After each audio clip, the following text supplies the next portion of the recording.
the unwritten thing is like, yeah, of course you boil the lobster alive. And I think many of us have had this experience too, where you go into some kind of restaurant and they have these tanks and it's filled with lobsters. And they're, he describes it. He says, the animal's claws are pegged or banded to keep them from tearing one another apart under the stress of captivity. So we get, again, another fun little footnote here. So he's talking about how you basically band the lobster claws together.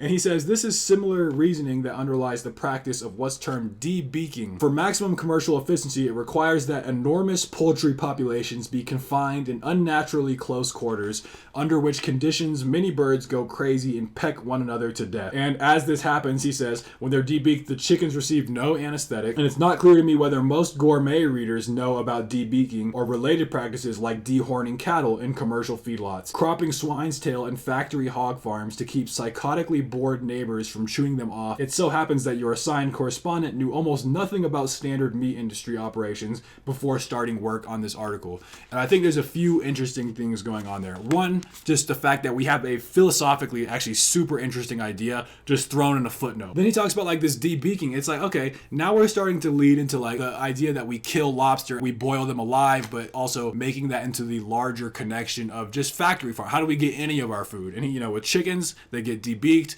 With cows, they get dehorned. With pigs, they get detailed. What's fascinating about this too is he's starting to play around with like these meta level elements. I think I would call them postmodern as well, where he says, it's not clear to me whether most gourmet readers know about debeaking. So he's addressing the readers of the article directly, and then talking about his own experience with this whole thing. He said, I, for one, essentially, I have never heard of it until I started doing this article. This, as we shall see, this essay is very much like a working text with David Foster Wallace's own development of ideas, because he at several points in this essay, he brings up things that he admits, he's like, I had not even given this a thought. And so then he starts kind of revisiting things. He describes the world's largest lobster cooker at the Maine Lobster Festival and how it can process over 100 lobsters at a time for the maid eating tent.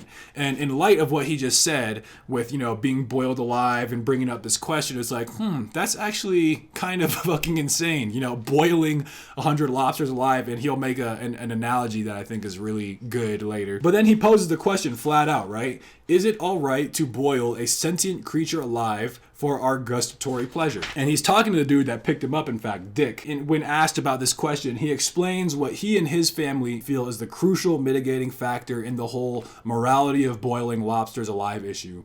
They say, there's a part of the brain in people and animals that lets us feel pain, and lobsters' brains don't have that part. And as David Foster Wallace points out, this is incorrect in about 9 different ways. He goes on to explain, for instance, that the pain receptors that are known to be part of a much older and more primitive system of nociceptors and prostalgins that are managed by the brain system and thalamus. So basically, there are pain receptors called nociceptors. And again, I learned about those in my neuroscience class. And as David Foster Wallace points out, they have these nociceptors. So it's like, okay, there's the brain cell, or like the nervous system cells that process pain. And so like, therefore, well, for one, these people are wrong who say, lobsters' brains don't have that part. They actually do. So, and then he explains too that this is one of the oldest mechanisms that we have. He's like in the animal kingdom. He says the common experience of accidentally touching a hot stove and yanking your hand back before you're even aware that anything's going on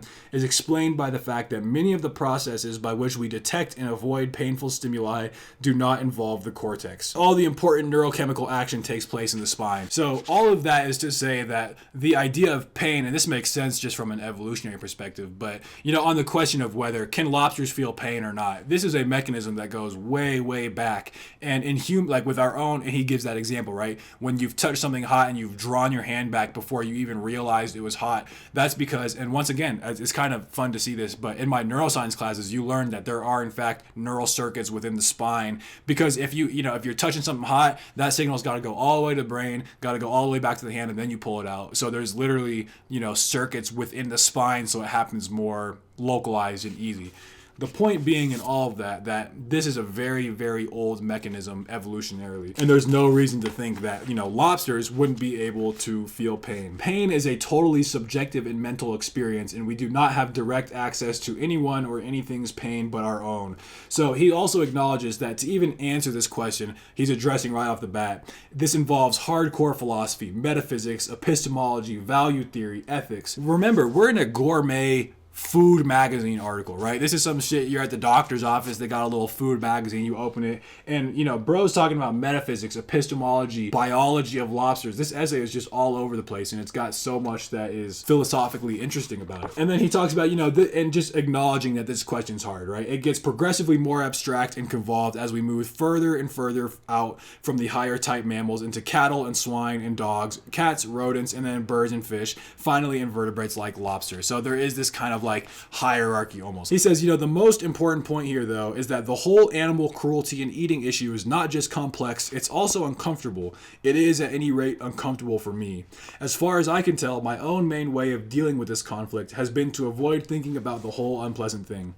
I should add that it appears to me unlikely that many readers of Gourmet wish to think about it either, or to be queried about the morality of their eating habits in the pages of a culinary monthly. He's pointing out his own experience when writing like this, in thinking about this lobster and them being boiled alive. He's realizing that it's very uncomfortable for him. And as far as he can tell, his whole philosophy on it has just been not to think about it at all. Again, tons of really interesting stuff he's doing in terms of like the narrative aspect, the journalistic aspect, and of course the philosophical material that he's getting into. Oh yeah, okay, so he gives the example basically, imagine if, for instance, making the comparison how there's the huge lobster boiling pin where you can put, 100 lobsters in at once.